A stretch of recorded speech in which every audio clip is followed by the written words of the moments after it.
Well, welcome. Today I'm here with Scott Hamm. Scott does a lot of work with Sloan-C from being a facilitator in the certificate program, as well as the Mobile Mastery Series facilitator. So we're very lucky to have him with us today. And I'd like him to start off by sharing a little bit about himself and his background so you get a chance to get to know him a little bit more. Sure. I'll give you a little bit about who I am. I'm at Abilene Christian University. I work in our Teaching Learning Center. I've been director of the Mobile Learning Research Program at ACU. I teach in our Masters of Education program, our MED program. I design courses for our Digital Learning Certificate. It's kind of an ACU mobile learning certificate program that we have as part of our master's degree. Write, research, teach, and do just about anything else that they ask. I do some course development and adjunct work for some other universities. And I'm also working right now with a group out of Omaha, Nebraska.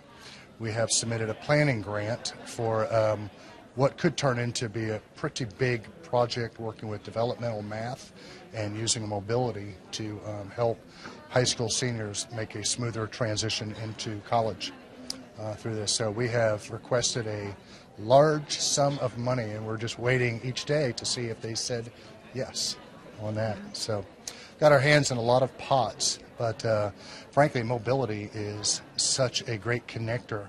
You can have your hand in a lot of pots but not get overworked because you can work efficiently, and that's something that we teach in the Mobile Learning Mastery Series through Sloan. Is we teach faculty, instructional designers, provosts, administrators how to use their technology that they're already using, leverage it in an evidence-based way to make learning engaging, fun, and efficient. One of the things that I do with teachers is I show them how to use some apps. There's Notability, Explain Everything, and some of those, and I give them some documents and say, I want you to track how long it takes you to grade. And then I say, I want you to track now how long it takes you to grade when I show you how to grade with Notability. And typically there's a 50% drop in the amount of time it takes. Well, if you have 2 or 3 hours, let's say you take 2 hours a week to grade X amount of papers. And if I could cut that time in half, you're going to take the time you spent doing the logistical grading of storing documents and grading it on a PDF or a Word document and uploading it to something, and give a more qualitative approach to the actual formative process of the grading. So those are some of the efficiencies that mobility can give you, but it also makes you a happier grader because you're not spending as much time, and you can invest more into your students who gain from getting your feedback. Right. I mean, I think everyone would be interested in quality feedback in a shorter amount of time. Oh, absolutely. Because that tends to be one of the big things that we hear is that feedback takes so much time to do it the right way. Right. And you don't want to be a student in a cohort or a class of 30 people and you're the 28th, 9th, or 30th person to get graded to a tired grader. And you want that quality of feedback to be the same, because ultimately, when you put your student hat on, what you live by is you want to pass what you're doing, but you want feedback from the expert to shape it. So in our Mobile Learning Mastery Series, feedback is vitally important because they're submitting. They have great resources, great ideas, and great interaction, but then they're submitting a product to us to look at, to give them feedback so we can kind of tweak, sharpen, add ideas. And I don't want to shortchange anybody of that process. So I am always looking for ways that I can use mobility in a more efficient manner so I can really give our participants what they came from us for, and that is our experience and expertise.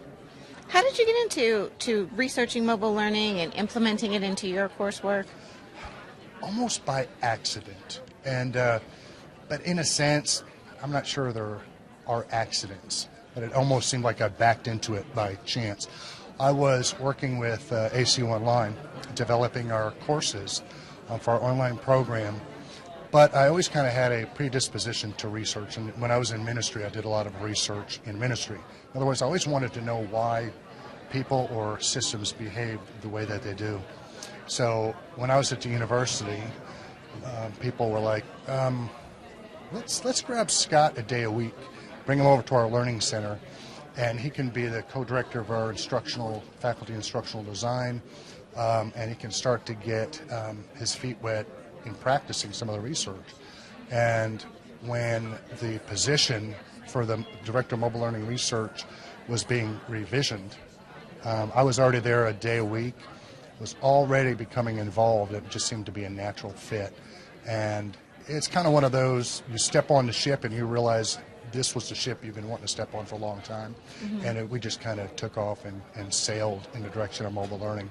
And ACU has literally been a world leader in mobile learning. First college in the world to do a one-to-one deployment with students and then start collecting research. So I felt like it was an absolute wonderful starting place to have something that since the beginning had a body of research being developed.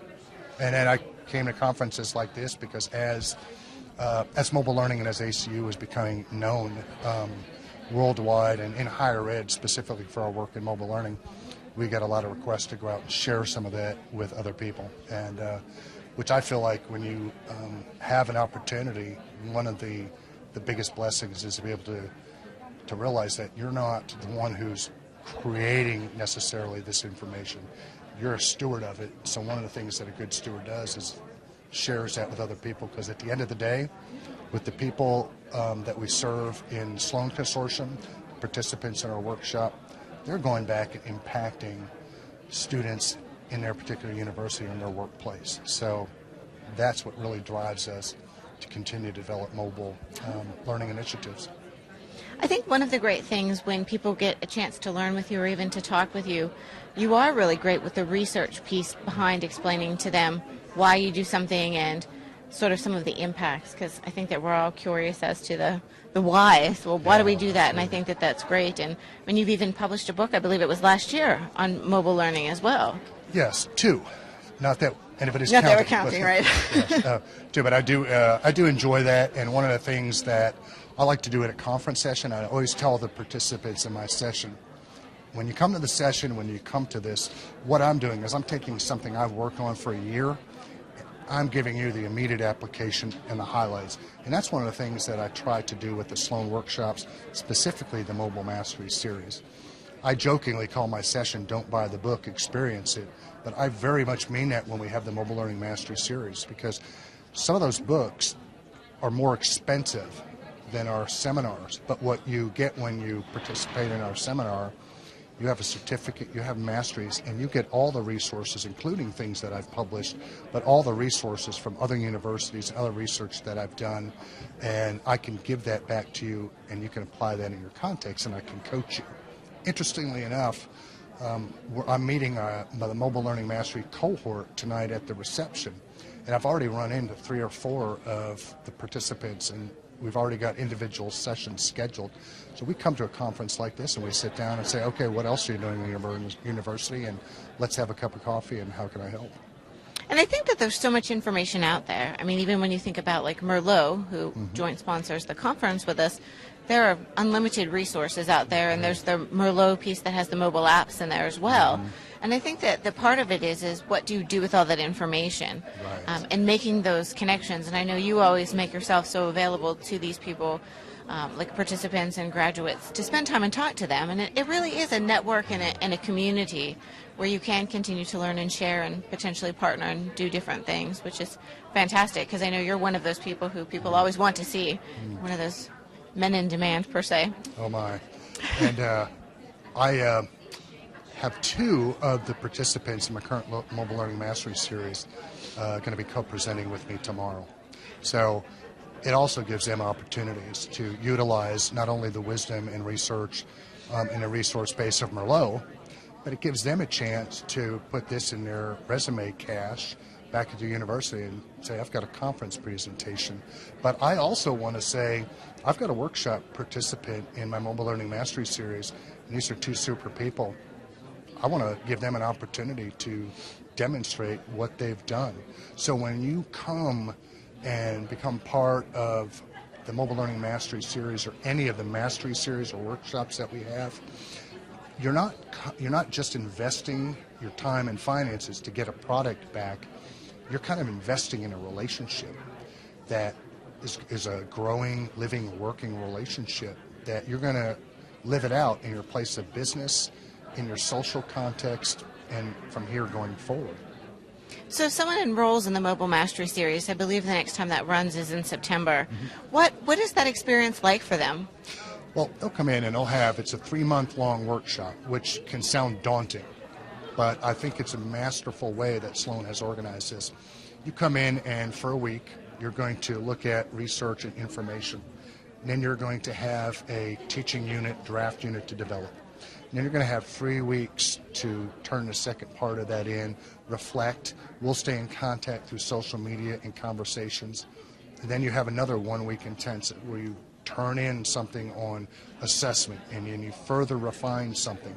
And then you have another 3 weeks to reflect and turn in a final product. And then we do that again for the 3rd week. We have a live session that kicks off each week. And then you have this information knowledge base. You have discussion forum where you're networking with the peers. And one of the things that I have found is I've had to actually back off a little because the experience and the interaction and resource sharing among the cohort is so rich that I have to allow that to develop and take place. But it's kind of fun to sit back and read and watch the discussion forums because people are sharing projects, linking up at different conferences, saying, well, what would you do if you had this situation? And it's kind of an amazing community. So we have a 3-month series. We have a 1-week intensive in each of those 3 months, and then we have a social network that continues throughout that series, but it never stops. And I have Mobile Learning Mastery participants. This is my 3rd one now, 3rd or 4th that I have done, continually connecting with me at conferences and through social media and emailing me and asking them if I come and speak at and do a keynote at their university. Some have come and asked me, can you develop a course? Can you teach adjunct for us and things like that? So we stay connected. And I think that's one of the biggest benefits of working with and taking a workshop at Sloan is the return on your investment. I don't think that you can quantify, frankly. Right, just because you have access to so many people, and I do think the conference experiences make it nice to see the people that you've been working with as well. Yeah. But you're very big with social media. I mean, people can find you on Twitter interacting, and that's a great way to stay in touch and sort of keep up with what you're doing because, again, you're always so busy with all of your research and you have so much going on that it's a way to kind of keep tabs on where you're headed and where interests merge. So it's not like they lose you at the end of that program. They can still sort of work with you without. Absolutely. I got to tell you about some research that we're doing right now. When a new app comes out or a new technology comes out, depending on the age of the particular person that's using, whether it be a faculty member or a student, you have a bit of a learning curve. You have some anxiety. You're not sure if you can use the app or not. Well, one of the things that we're doing right now in our learning research lab at ACU is I'm bringing in different people one at a time and hooking them up to muscle monitors, heart rate monitors, EKGs, and essentially what I'm doing, and there's also when you come across something that causes you stress, if I just say, hey, Sandra, here's an app that I'd like you to look at, take a look, what do you think? Your body can't be dishonest. You may say, well, I don't want to disappoint you, Scott, and I don't want to look silly, like I don't know this, so I like it. Yeah, I'd use it. But there'll be certain muscles in your forehead, one between your eyebrows, that you can't necessarily self-monitor, but we can read the feedback that we get off of our monitors. So when an app comes out, instead of spending a lot of extra time and a lot of money university-wide, and if you have a university with more than 1,000 students, it's going to be a lot of time in faculty training, a lot of money spent for an app that may not really work when someone goes in to use it. Because if someone goes into an app or a particular web application and it takes them more than 3 or 4 different times that they've come up against like a brick wall, so to speak, they're not going to use it unless you absolutely force them to use it in the classroom. So some of the research we're doing right now is to look at what are the things that are present in mobile applications that cause a stumbling block. so that when an app comes out, I can show people how to, and we can test it ourselves, whether it's actually going to be used by a student or not. Wow. So you're in process of doing this right now. We are. And so how far along are you in the research before you come out with some results? It'll probably be another 3 months of collecting data. But there's a particular app that we're looking at. It's called Shadow Puppet. That is what I call one of the more simple apps that we're using. And we're hooking people up and having them upload photos and then develop a digital story and testing them on that and seeing how it goes. And we're doing it to students as well.